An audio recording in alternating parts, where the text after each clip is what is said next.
మన లోపల ఉండే మనస్తత్వమే మన స్వభావము.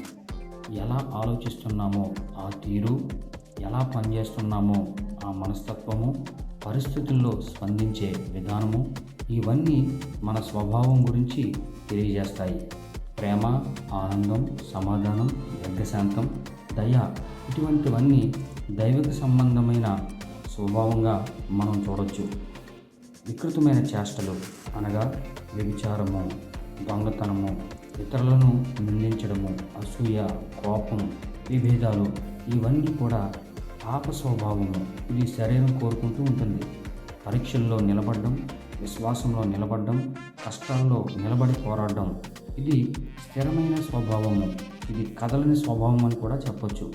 అలాగే ఒకరోజు ఒకని వైపు, ఒకరోజు దేవుని వైపు, ఒకరోజు ఇంకొకని వైపు, ఇలా ప్రతిసారి హృదయాన్ని మార్చుకుంటూ ఒకేసారి ఒక్కడికే 2 ప్రామిస్లు ఇవ్వడం, ఇది ద్వంద్వ స్వభావం. ఇది డబుల్ మైండెడ్ క్యారెక్టర్ అంటారు. కాబట్టి ఇది స్వభావానికి విరుద్ధం, మంచిది కాదు. మనము ఒకే స్వభావాన్ని కలిగి ఉందాం, మంచిగా జీవిద్దాం.